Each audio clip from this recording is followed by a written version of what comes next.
Alright guys, welcome to another episode of Cuda Education. In this video, I want to discuss ray tracing in the Vulkan API in the simplest terms possible. So it's ray tracing in the Vulkan API in the simplest terms possible. Kind of lead you guys down a path and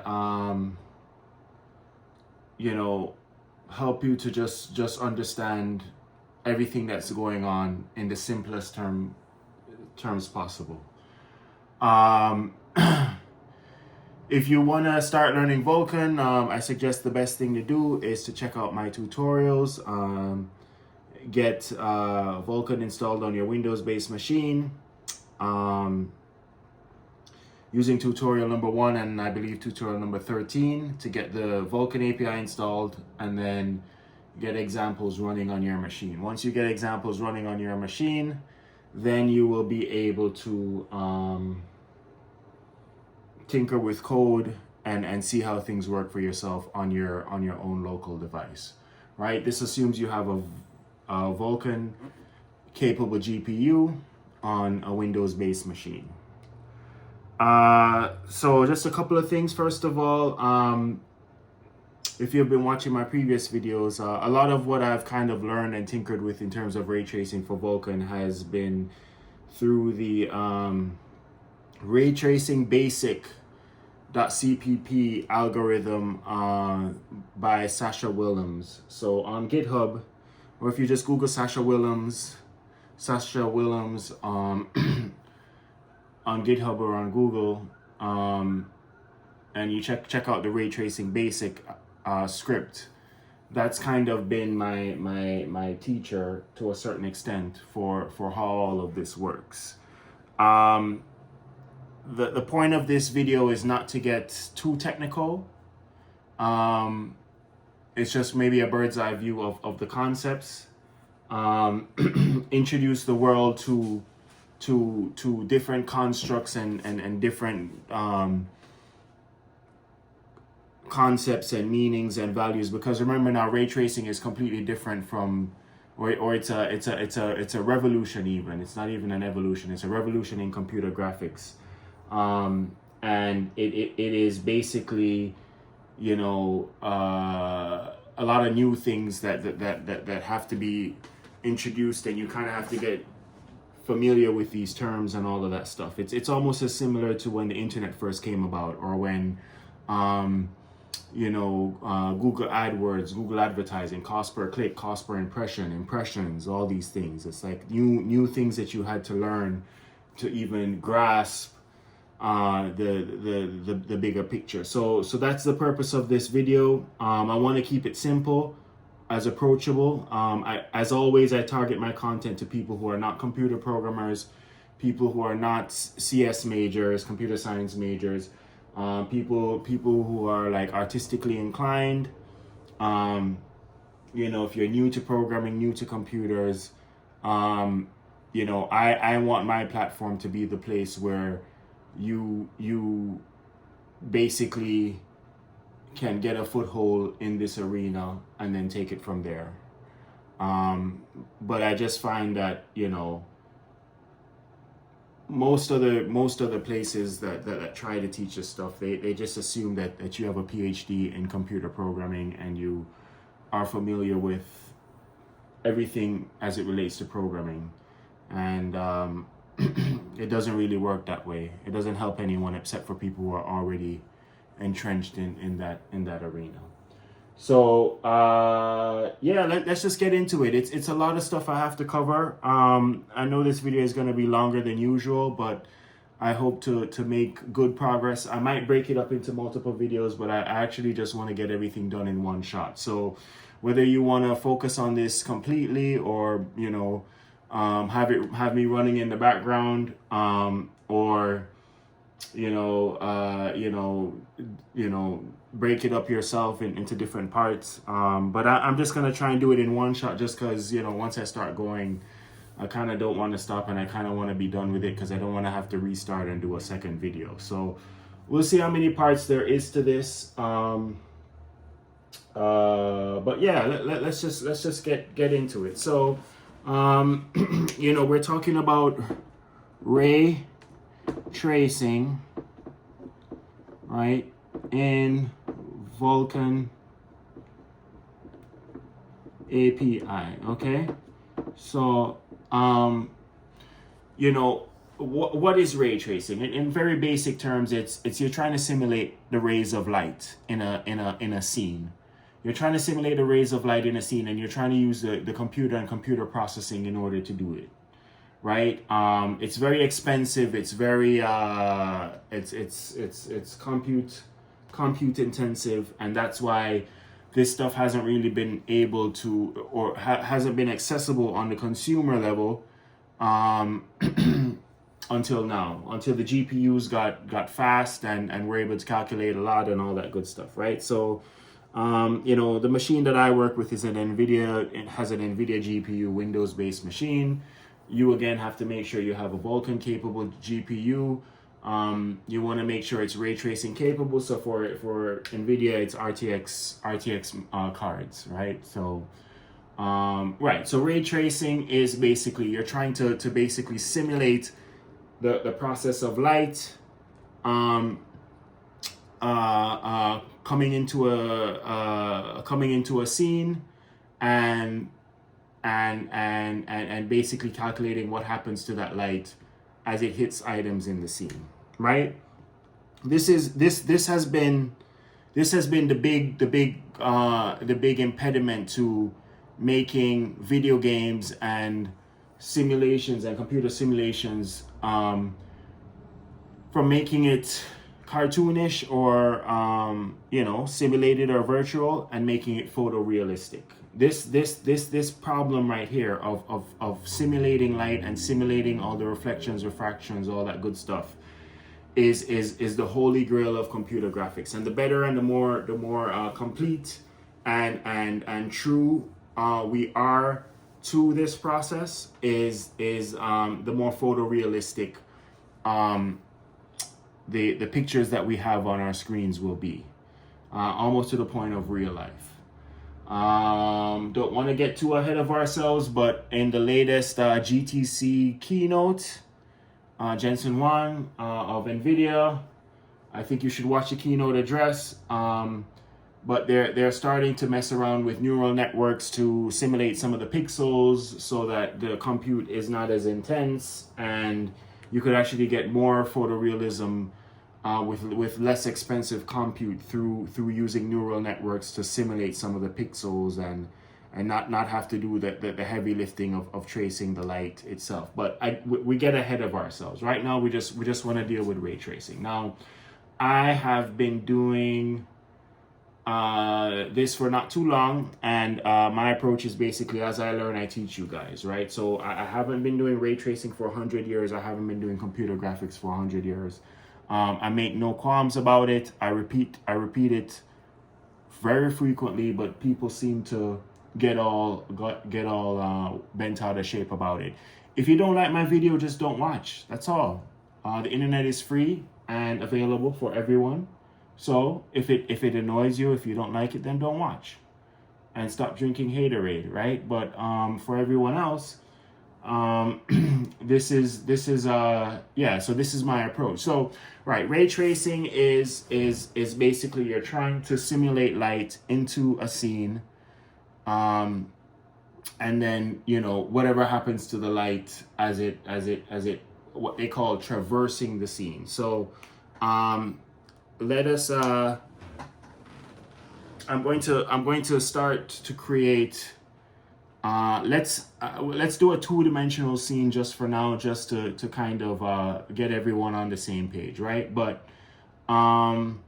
let's say this is our scene going from here to here. Let's say this is our scene, and then you know, we have light rays. So we have light rays coming in, right? Now these light rays, I'm just gonna artificially generate some light rays, right?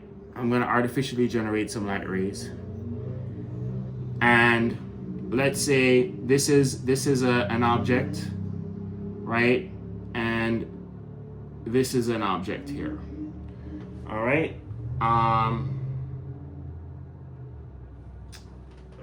Let's maybe say,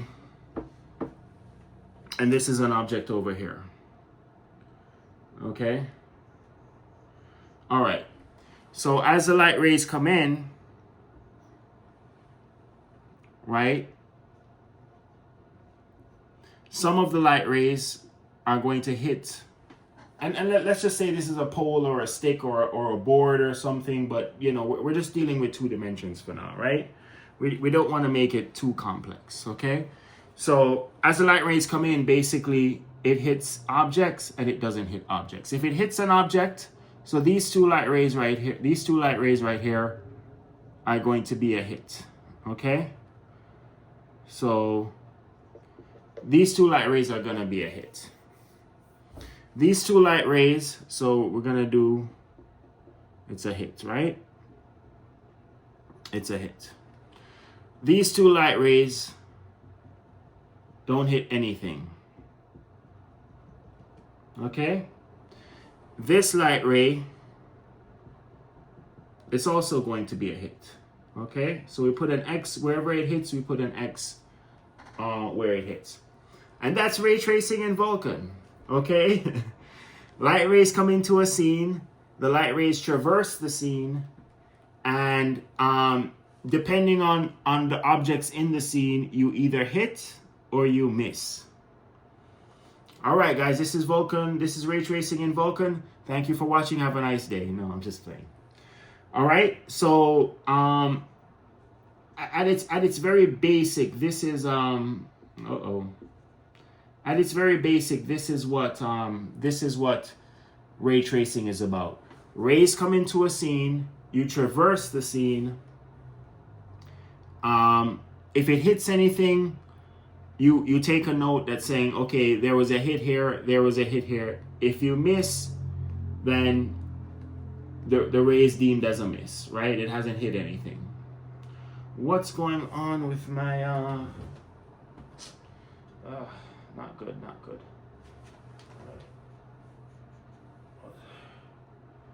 Okay, right? So it's deemed as a miss.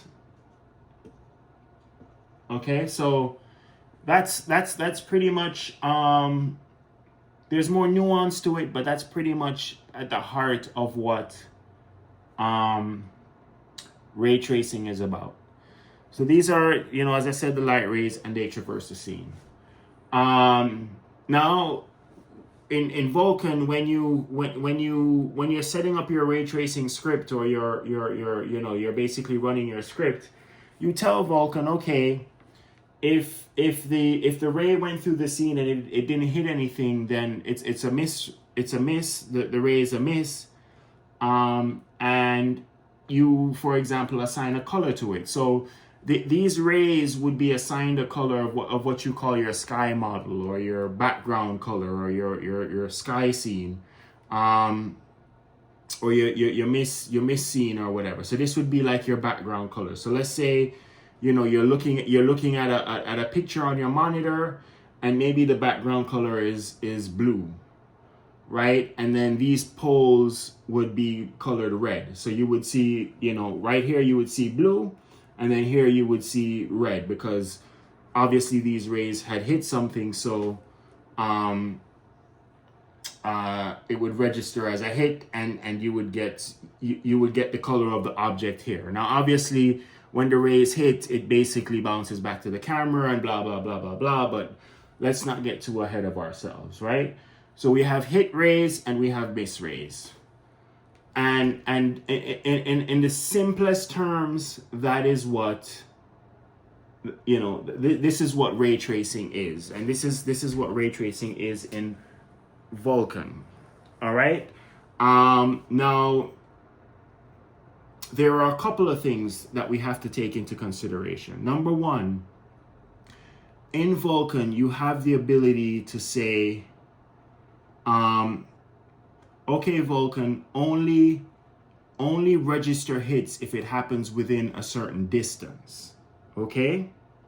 So for example, if I go into the Vulkan API and I say, hey Vulkan, I only want you to register hits from here to here, okay? So I only want you to register hits from here to here. In my scene, I will see this object. However, in my scene, I will not see this object. So this object would be deemed as a sky itself, or the sky model. It would be blue, right? In our example, right? Because this would be deemed as a miss. Because I told Vulkan, hey Vulkan, only register hits within this this segment, right? So maybe I start my rays here, and the rays traverse the whole scene, but I only tell Vulkan register hits here. So in our new scene that we have programmed in with our rays, the ray now says we have a stipulation that only between here and here do we register any hits. Everything else is a miss. Okay, so we will see this scene, we would see this object here, but we wouldn't see that object there. Okay, so that is you know, there's a capability in that where you basically tell Vulkan how far into the scene do you want your rays to register hits or register activity, right? Whatever it may be. Okay, so this you know, it's just something that is part of the conversation. I think it's part of the ray tracing basic script too. Like in one of the shaders, you could sort of decide, you know, how far into the scene you want the rays to register hits. Okay, so that's something in Vulkan that you need to keep in mind. That's one thing. Now, another thing that I learned, this I learned by playing around with the ray tracing basic script. Okay, so and it has to deal with the camera system. So right now I have a bunch of rays that are basically coming in kind of like as a wall, right? So it's like I have a wall here and I'm just generating rays from the wall. And then technically speaking, remember now, in ray tracing, you hit objects, but the objects is reflected. The light from the hit is reflected back to the camera, right? So it's like it hits the object, but it gets back to the camera. That is how the camera is able to see that there's an object. That's how your eyes are able to see that's an object, because the rays hit the object and it comes back to your eyes, right? And that process of hitting the object and going back to the camera or the lens or your eyes is what allows you to see stuff. It is also what allows you to make things photorealistic, because you not only have to register the hit, but maybe on the way back from the hit, the light ray, the reflection from the object, the light rays are further modified. Like for example, if you have, like let's say I have a green sphere that's like between my camera and it's like a globe that's like illuminating something, or you know what I mean, maybe it's up here or maybe it's down here. So maybe you get a hit here, but then on the way back, the rays going on the way back to the lens of the camera, it gets affected by this green illuminated globe that's spitting out, you know, green light or whatever, right? So again, this is a battle of getting things photorealistic. So it's not just about the hit, but it's also the reflection back to the camera or back to the lens or back to your eyes.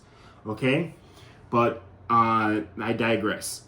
So the cameras, I have the camera here as a wall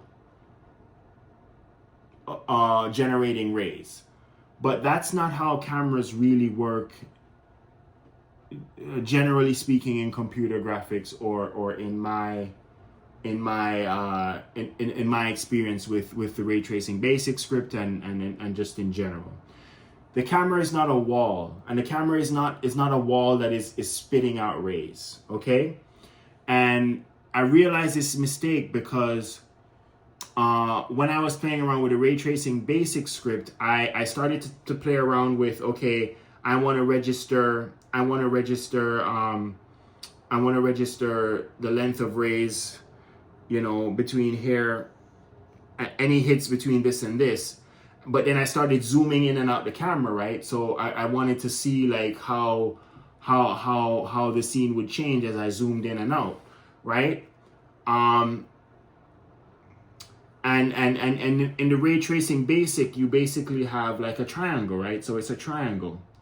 So you know, I zoom all the way out, and of course, when I zoom all the way out from the scene, right? When I zoom all the way out, obviously, I don't see anything because, you know, like my stipulation was a very short distance from the camera, from the lens, and I wouldn't see anything. But as I zoomed in, you know, it would be like I'd zoom into to a point where there would be nothing, and then I zoom in further, and then what I was expecting is that I would see the whole triangle at one shot. So it would be like at one point is nothing, and then I zoom in further, and then I see the whole triangle. But that wasn't the case. Now the triangle of course is like colored, right? In the ray tracing basic example, right? So, you know, I'm expecting that, okay, I zoom out a little bit, I don't see the triangle, I zoom in and I see the whole triangle. But that's actually not the case. The camera and the lens in computer graphics, it's not a wall. What it is a point. Okay? So what would happen is that I would zoom in, I'd zoom out, I wouldn't see anything. Then I'd zoom in, then I would just see a dot. Then I zoom in a little bit more and I just see a bigger dot. Then I zoom in a little more and then I just see like a bigger blob, but then like I would see like this, you know, I would just see like, you know, just a piece of the thing, and I'm like, huh, what is going on? I zoom in a little more and then I get a bigger outline of the actual triangle, right? And I'm confused. I'm like, why is this why is this doing this? And then of course when I zoom all the way in, then I get back my triangle, right? Because now the rays are hitting the whole scene. So I'm like, you know, why is that happening? But the thing about it is, in computer graphics, your lens is not a wall. Okay? Your lens is not a wall. Your lens is actually a point. Okay? So I want to discuss this now because it's a very important thing to understand. The camera and the lens and ray generation and all that stuff, it's not a wall. What it is a point. Okay? So what do I mean by that? So you say you want to generate rays, and you go to Vulkan and you say, hey Vulkan, I want to generate rays. All right, let me just create some space because I'm not sure how far back you could see. Right? So I want to generate rays, and I'm like, okay, so I want to generate rays. But you're actually generating rays from a point. Okay? So you're not generating actually, let me use a different color.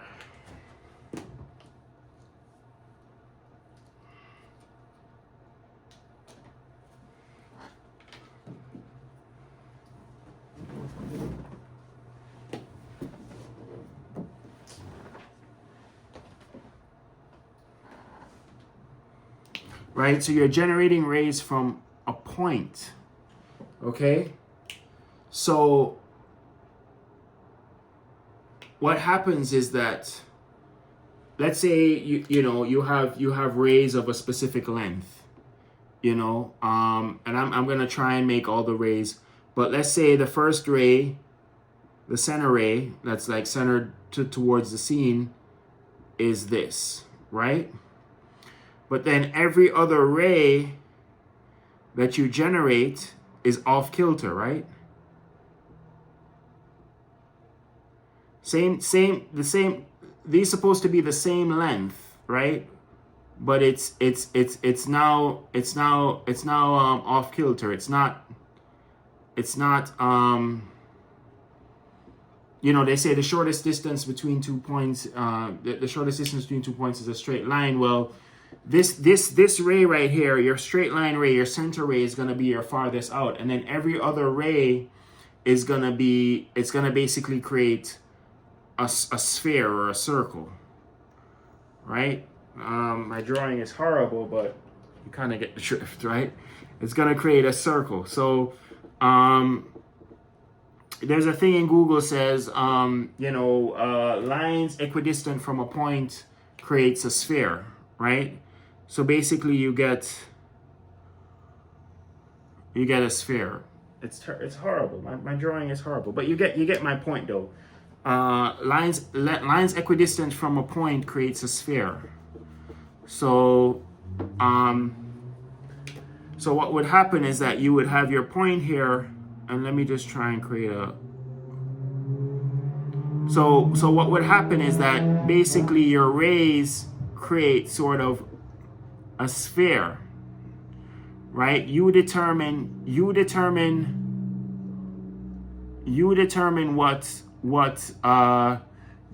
how long the rays are, right? But basically it creates a sphere. So when you're zooming into your scene, you're zooming in you're zooming in a sphere. So giving the example of a triangle, when I zoom in a little bit, I'm basically only the center line, ray. These are all rays, by the way, right? Only the center line ray is touching the triangle, so it would touch the center of the thing. As I zoom in more, as I zoom in my blob or my camera or my lens more, then I get further and further definition of the triangle until I zoomed in all the way, and now I could see the whole triangle. Right? This is a very important point that I missed, right? Because I wasn't sort of thinking about it even. But it's an important thing to understand. So your camera isn't a wall of rays. It's actually a sphere, right? So it's like blah blah blah blah blah. All of these rays are supposed to be the same length, right? Of course, but it's a wall of it's a sphere of rays, right?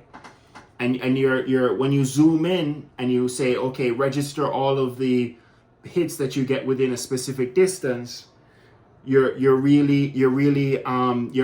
sort of profile of what you see is gonna be that of a sphere. Okay? So it's an important thing for you to understand in computer graphics, right? It's a sphere. It's not a wall of rays that are coming into the scene. All right. Of course, we still have our miss and our hit constructs and all that good stuff. Let me.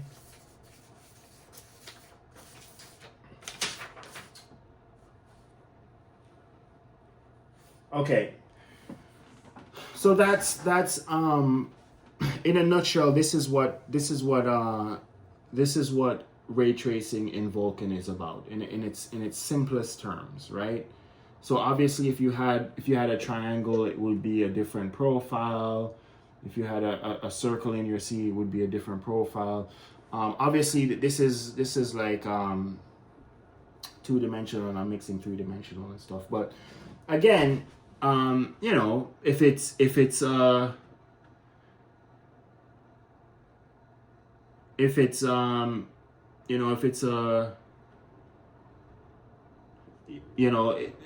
would be all hits, right? These would be all hits, right?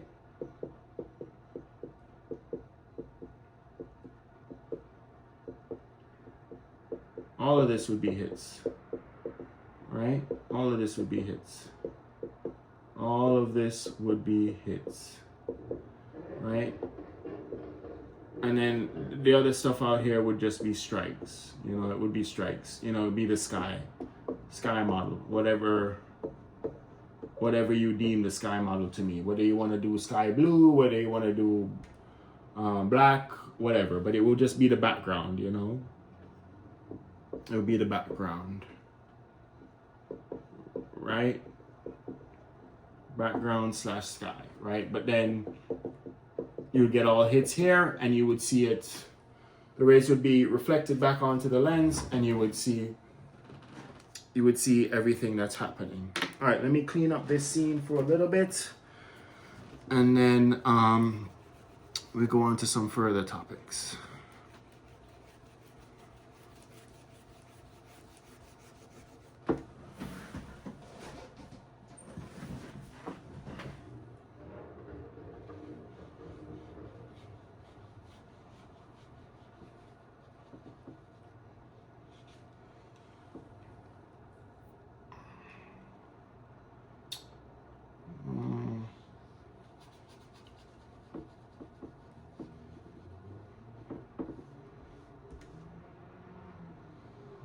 All right. I'm gonna re-simplify things and just put back the rays like as a wall of things just to simplify things, right?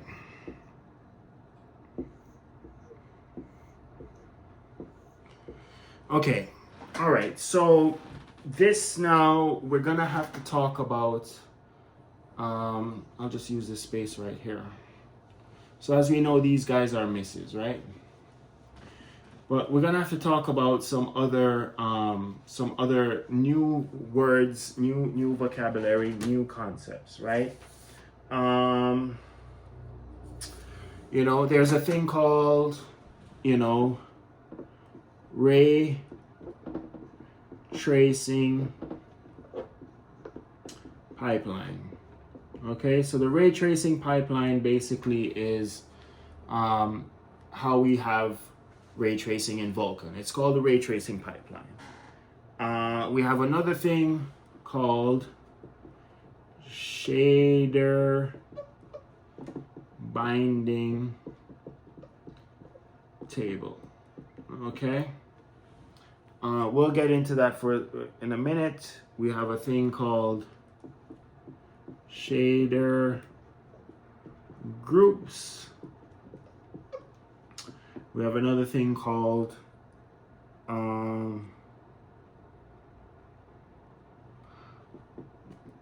bottom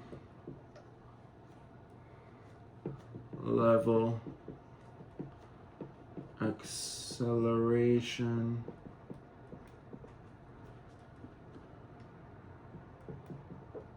structures, and then we have a thing called top level acceleration structures. Okay.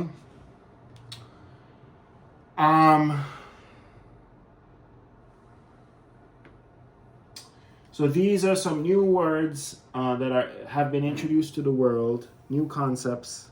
Took me some time to really kind of grasp what they are for.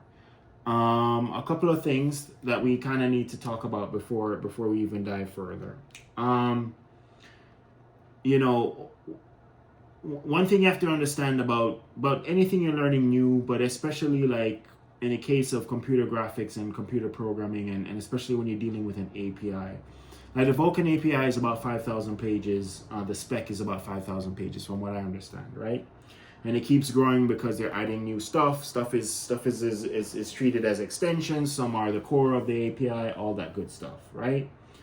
And what happens is that people who are trying to learn the very basics of something, you know, they get overwhelmed because there are all these new constructs that are sort of, you know, when you're just starting out, you don't really know or understand why they did things this way. Like, why have a shader binding table? Why have shader groups? Why have bottom level acceleration structures? Why have top level acceleration structures? Why don't you just have the shader groups and acceleration structures? You know, why break it down this way? Why have these different things? And the thing about it is that I myself and we who are learning and the outside world, the people who didn't create the API, you know, they probably did this framework, this sort of policy framework, or this sort of approach to the whole ray tracing conversation. They probably had good reason to do it, and to break it down this way and have these different levels. Probably because, you know, when you get really advanced into the computer graphics and really advanced into API, you want to maybe be able to control specific things or control specific activities, or to understand or to have the API tell you why certain things are happening or not happening, or give the programmer control over, you know, activities that are happening in the GPU, on your computer, on the CPU, you know, the whole gamut of things, right? But it can be a little overwhelming for the new person who is just coming into the conversation, and they're trying to understand, you know, all of these things. Certainly happens to me. I've on many times said, hey, if you gave me a chance to develop this API, I'd have made it way simpler and way more straightforward. But again, you know, they have probably good reasons for why they do this stuff this way and why it's broken down this way. You know, I'm not one to necessarily argue with the Vulkan gods, with the Kronos group or whatever. All I could do is you know, understand their framework and roll with it, right? But again, I believe that, you know, Vulkan is considered one of the most capable APIs because it gives you control over everything, right? So you could optimize your applications and get your simulations running really well and fast and all that good stuff. So I'm not knocking them for doing it, but you know, as someone who is like learning this stuff, don't beat yourself up if it's a little bit overwhelming or whatever. It certainly was for me, but I've kind of gotten a better grasp of these concepts, right? And I'm here to share it with you guys. All right, so the ray tracing pipeline is basically how we get ray tracing in Vulkan. It's a series of steps that basically get you ray tracing in Vulkan, right? Vulkan is a pipeline-based kind of thing. They're big on pipelines. Computer graphics in general is big on the computer graphics pipeline, the what have you, right? So everything is a pipeline, which is just a series of steps that get you to where you want to go. All right. We have the shader binding table. Now, the shader binding table basically is sort of a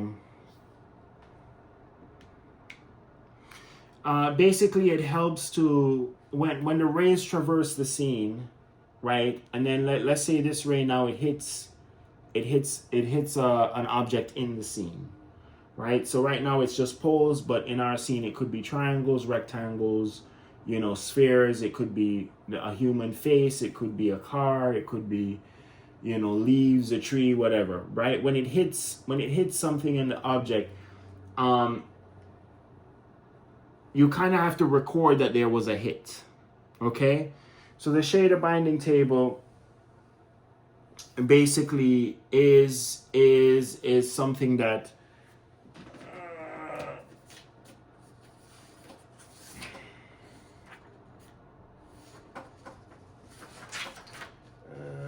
let me choose my words carefully.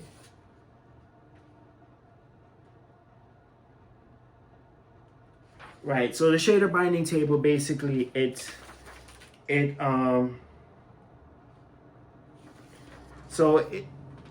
stores shader groups. So in the shader binding table, you have shader groups, right? So the shader binding table is in it's in GPU memory, okay? And it's just a table. It's just a table.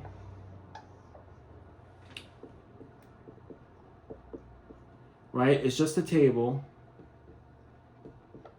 that has, you know, shader group 1, shader group 2, shader group 3. Okay, so shader binding table, it's just something in GPU memory and VRAM that basically stores handles to the shader groups. Okay, now the shader groups, I'm just going to keep it simple. I don't want to complicate things too much. You have the RayGen shader. So the RayGen shader is just like a thing that does stuff in computer graphics, but basically, or like a set of instructions or stuff. So you have your RayGen shader that like generates rays. You have your miss shader. So if a ray traverses the scene and you don't hit anything, then you basically execute the miss shaders, right? So you have the miss shaders, and then you have the hit shader. So if you traverse the scene and you hit something, you have the hit shader group, right? So you have miss, hit, and the RayGen miss hit, right? There are more to it and more nuance, but let's RayGen miss hit. Okay, there's also a callable where you could do like custom processing or stuff. Say, okay, if there's a hit between here and here and blah blah blah blah blah, put a shadow there or something. I don't know, right? But you could do like callable stuff, like a, you know, it's like a custom function call kind of thing, but we're not too worried about that. So the shader binding table is something that lives in GPU memory, and then it executes based on whatever is happening in the scene. It executes that group of shaders, right? So if it's a hit, it executes the hit shader group. If it's a miss, it executes the miss shader groups. If you're generating rays and you say, okay, generate my rays, it's gonna basically execute the ray generation shader. The ray generation shader stuff, right? So you're gonna basically get the ray generation shader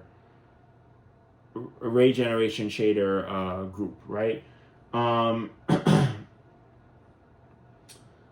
Now we get into bottom level acceleration structure. So in the simplest terms, the bottom level acceleration structure is basically the geometry in your scene. So it's the vertices. So if you have a triangle, then, you know, the bottom level acceleration structure is the vertices of the triangle. If you have a square, the bottom level acceleration structure is the vertices of the square. If you have a line, then the bottom level, it's just the vertices of it. It's the things in your scene. Okay, so remember, you're gonna have rays, and the rays have to hit things. Those things are basically the bottom level acceleration structure.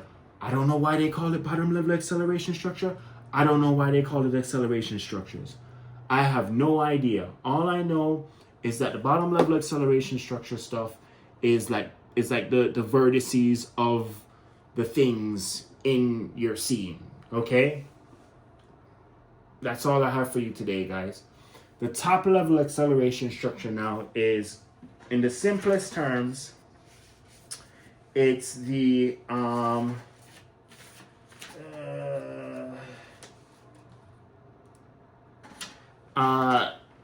it's the number of instances. So top level acceleration, I want triangles. I want those triangles, but I want them times 100.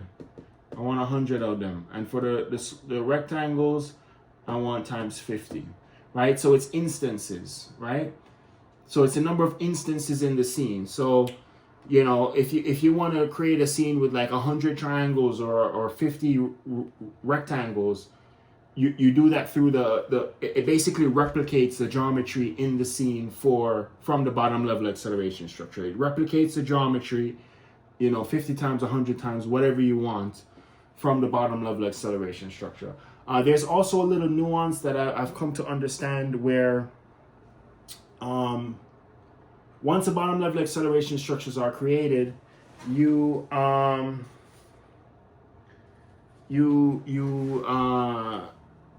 really access it directly. So once you create them and it's set in stone in your script, you can only access them through the top level acceleration structure. I don't know if that necessarily means anything to you. Maybe it will in the future. It doesn't necessarily mean anything to me right now, but I do know like a restriction is that you can only access, you know, the stuff after you've created them through the top level acceleration structure. Again, guys, I don't know why these things are the way they are, but I'm just here to explain to you why, you know, how these things work. But maybe sometime in the future it would be of value to you guys, right? So the top level acceleration structure is the instances, the bottom level acceleration structure is the actual objects like the vertices and stuff. You have the shader groups, which basically tell you if you have a hit, how do you execute, you know, what kind of processing do you do? If you have a miss, what kind of processing? So with the miss, you know, you would say, okay, give me a sky blue background, give me a black background, give me a red background, give me a green background as my sky model. Right, so that's the shader groups. And then the shader binding table is actually what, you know, it's a one-stop shop for as soon as something occurs, an event occurs in your scene between the rays and the objects, it goes to the shader binding table, and then the shader binding table goes to the shader groups and blah, blah, blah. And then you have your ray tracing pipeline, which is just like the whole thing kind of put together. So you have your ray tracing pipeline, then the shader binding table, then the shader groups, then the bottom level, then the top level acceleration structure, then the bottom level acceleration structure. So right, and then you have, so there's this, I think in the pipeline, actually I believe I need to I'll just do a quick thing on the on laying out the pipeline, right? Because I just want to get everything done on this video and get it done with. But before I finish that, I do want to spend some time on the shader binding table. So the shader binding table, apparently the CPU populates the shader binding table. So right, because, you know, like when you're typing in Visual Studio, you know, you're when you're putting in stuff in Visual Studio, like, you know, like putting in data and stuff, you're actually, it's the CPU that you're actually talking to when you do that. So the CPU populates the shader binding table, and the GPU reads from it. Now, obviously, the shader binding table, it's VRAM, it lives in the GPU, but it's populated by the CPU, and then the GPU reads from it based on what happens in its scene.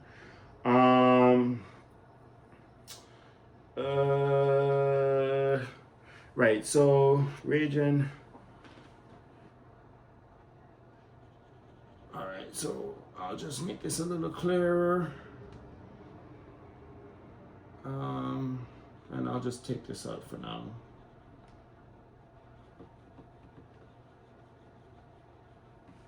So we have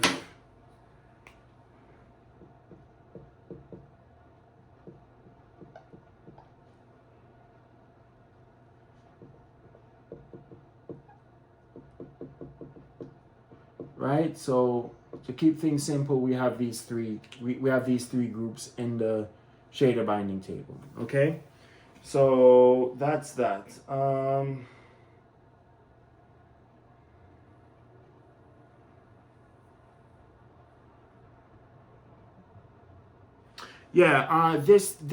This process of like shooting rays into a scene, it's a word called ray queries. It's another term that's kind of bounced around, ray queries.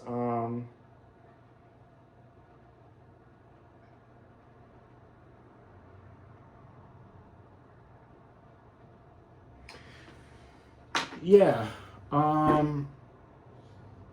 So that's pretty much it, guys. Again, the ray tracing basic script in you know, by Sascha Willems gives you a real world example about how all this works. If you want to do it, if you want to run this script on your Windows-based machine using Vulkan, make sure you have a Vulkan-capable GPU. Get tutorial number 1, which is installing Vulkan API on your machine, and then tutorial number 13, which is installing all these examples, which would include the ray tracing example. Now, you could only run the ray tracing example if you have a ray tracing capable GPU. So it not only has to be Vulkan capable, it has to be ray tracing capable. In the NVIDIA world, it's an RTX series of cards, right? I can't vouch for Intel or AMD. But for the ray tracing stuff, you have to... Okay, so the last thing I want to quickly discuss, right? I just want to basically tie everything back together real quick, and then I'm done with this video. Of course, guys, if you know, it's more fun to learn this stuff in a group, so get some of your friends and you guys can learn this stuff together. You could install Vulkan on your... I'm sure a lot of you guys have you know, the latest GPUs, and y'all fighting over whose computer setup is better than whose, which is cool, but learn something also, right? Don't just play video games, learn something, right? And learn how to program your GPU. You know how much computing power you have in your GPU? Learn it. Learn some stuff. Learn how to play with it, you know? Take the triangle, take the triangle in ray tracing basic and try to make a circle, or try to make a rectangle, try to add more vertices, try to change the length of the rays that or the area that records a hit or a miss, you know. Zoom in and out on the camera. All right.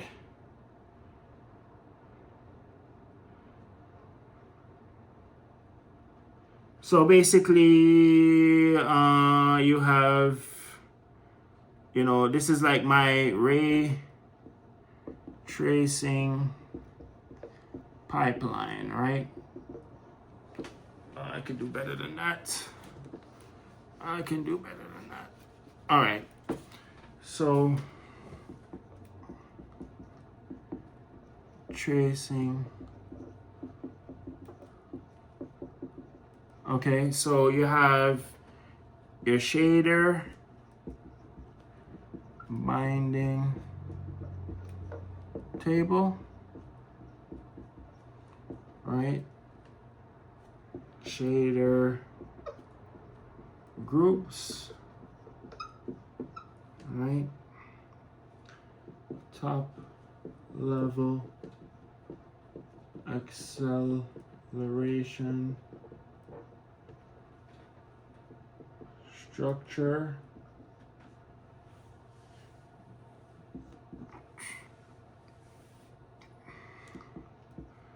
bottom level acceleration structure,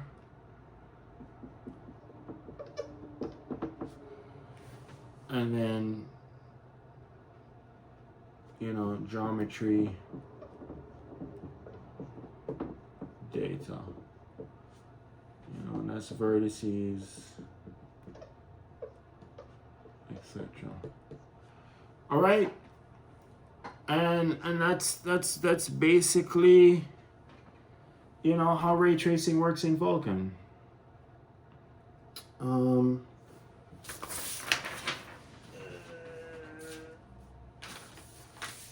So I'm willing to guess that, you know, if the more VRAM your GPU has, is the better, because, you know, you could have a larger shader binding table and all that stuff.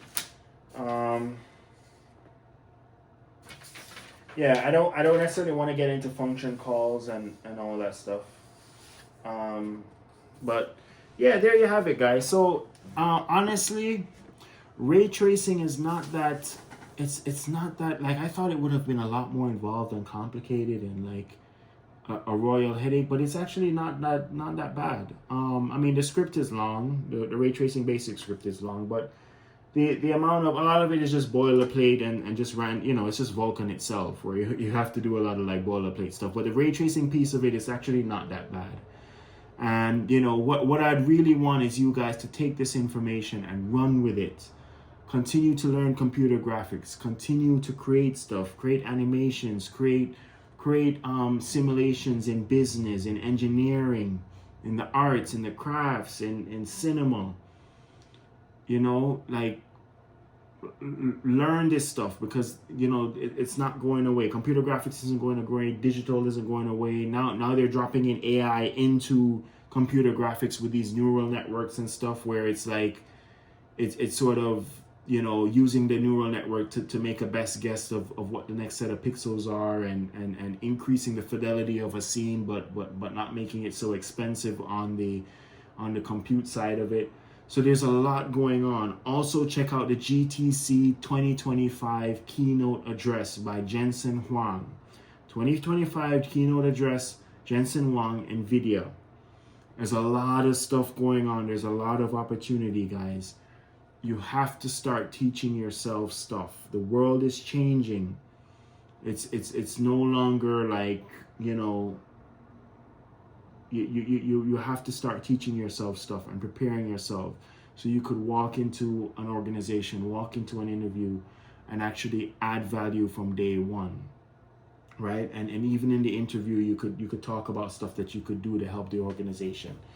A lot of these organizations don't have the computer graphics or the digital capability. So if you spend some time and just learn this stuff, it could help you in your career, and just help you in your future, and all that good stuff. Anyway, guys, thank you for watching. This is Cuda Education. I will link the keynote address. I would link the script. I'll link my tutorials. Please support the tutorials. Tutorial number 1 and 13. But you know, start the process of learning this stuff. Thank you guys for watching. Have a good day. I'll try and get another video up soon, sooner than later. I think I have to finish actually discussing the ray tracing basic script, so I'll probably get back to that. But yeah, guys, please watch the keynote address. There's a lot of things happening in the world, and it only stands for you to benefit. All right, guys, have a good day. Bye-bye.